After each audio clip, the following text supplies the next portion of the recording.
우리가 주의 것이로다. 로마서 14장 7절 8절. 우리 중에 누구든지 자기를 위하여 사는 자가 없고 자기를 위하여 죽는 자도 없도다. 우리가 살아도 주를 위하여 살고 죽어도 주를 위하여 죽나니 그러므로 사나 죽으나 우리가 주의 것이로다.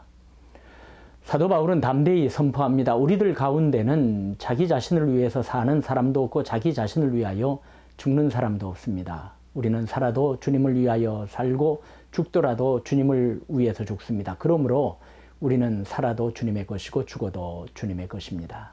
나는 주님의 것이다 라는 것이죠. 이것은 하나님께서 이루신 말씀에 근거를 두고 있습니다. 이사야 43장 1절이지요.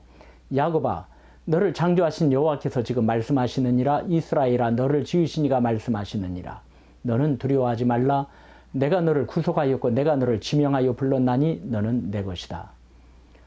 하나님께서는 분명 너는 나의 것이라고 말씀하셨습니다. 세 가지를 주님께서는 우리에게 알려주고 있지요. 이 세 가지가 있기에 하나님께서는 저와 여러분에게 너는 나의 것이다 말씀하실 수 있는 것입니다.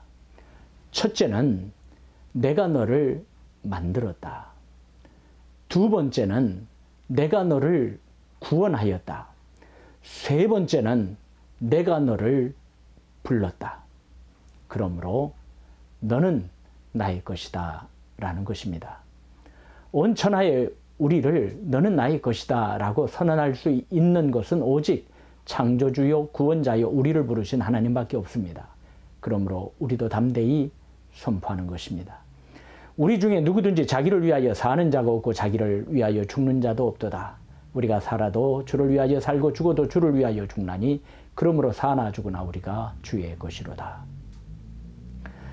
창조하신 우리를 그리스도의 핏값을 지불하시고 구원하셨으며 수많은 사랑 가운데 부르사 사명을 주시고 강한 오른손으로 붙들어 주시니 저와 여러분은 오직 하나님의 소유입니다. 하나님은 우리의 행복을 위해 지금도 저와 여러분의 소유권이 주님께 있다고 말씀하십니다. 그래서 호렙산 떨기나무 가운데 나타나신 하나님께서는 내 발에 신을 벗으라고 너는 나의 종이라고 모세에게 이르신 것입니다. 너는 나의 것이란 말씀이죠. 모세는 자신이 하나님의 종임을 깨달았을 때 자유할 수 있었습니다. 거칠 것이 없었습니다.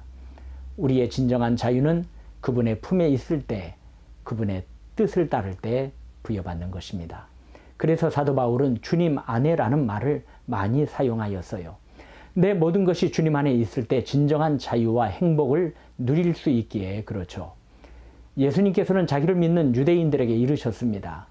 너희가 내 말에 거하면 참으로 내 제자가 되고 진리를 알지니 진리가 너희를 자유롭게 하리라. 주님 안에 있을 때 내가 주의 것임을 알고 행할 때 참 자유를 누리게 되는 것입니다. 오직 예수님 안에서만이 우리는 자유롭게 살아갈 수 있습니다.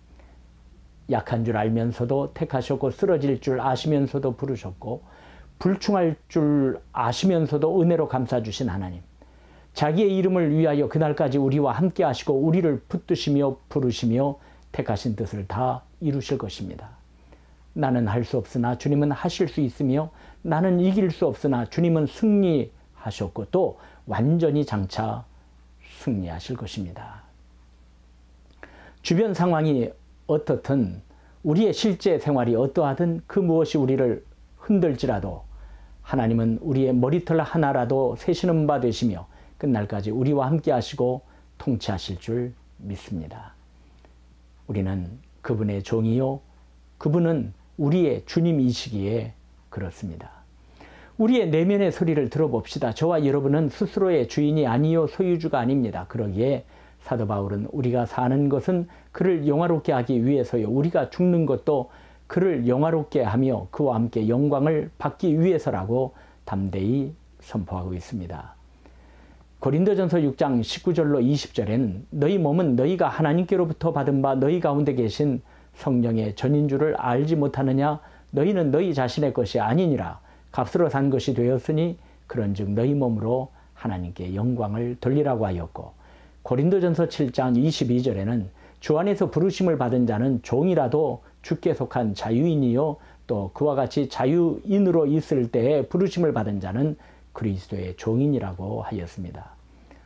우리를 지으신 하나님, 우리를 구속하셨고 우리를 불러주셨습니다.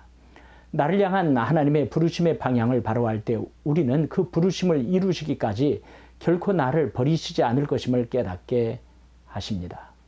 그리고 하나님의 복을 깨닫고 그 능력을 온전히 체험할 수 있는 은혜의 기회를 저와 여러분에게 주십니다.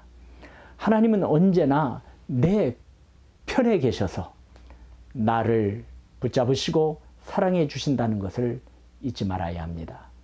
나라는 존재는 적어도 하나님이 사랑해 주시는 존재라는 사실을 바로할 때 자신의 판단대로 스스로를 평가하지 아니하고 남이 하는 판단으로 흔들리지 않고 항상 예수 중심적으로 나를 보게 됩니다. 우리에게 주시는 변치 않는 하나님의 법칙이 있습니다. 하나님의 자녀는 하나님께서 돌보아 주시는 은혜의 풍족함을 누릴 것이며 반면에 하나님을 멸시하는 자는 끊어져 없어진다입니다. 우리가 악인들의 오늘을 보고 부러워할 때 하나님께서는 그들의 마지막을 보시고 비웃으십니다. 우리가 하루를 생각할 때 주님은 우리의 일평생을 생각하시고 1년을 생각할 때 영혼을 염두에 두시고 이끄십니다. 우리는 실패를 논하고 성공을 논하지만 하나님은 그 모든 것을 가지고 자신의 뜻을 이루어 가십니다. 우리는 사나 죽으나 주의 것이다 라고 한다면 하나님께서는 너는 나의 것이다 라고 말씀하시면서 우리를 위로하시고 힘을 부어 주십니다. 우리보다 큰 일을 해낼 수 있는 사람 많이 있지만은 그 많은 사람 가운데서 너는 내 것이라, 너는 내 사람이다, 너는 내 사랑이다 라고 하나님께서 인쳐주셨으니 얼마나 감사하고 영광스러운 일이겠습니까? 우리들 가운데는 자기 자신을 위해서 사는 사람도 없고 자기 자신을 위해서 죽는 사람도 없습니다. 우리는 살아도 주님을 위해서 살고 죽더라도 주님을 위해서 죽습니다. 그러므로 우리는 살아도 주님의 것이고 죽어도 주님의 것입니다. 할렐루야.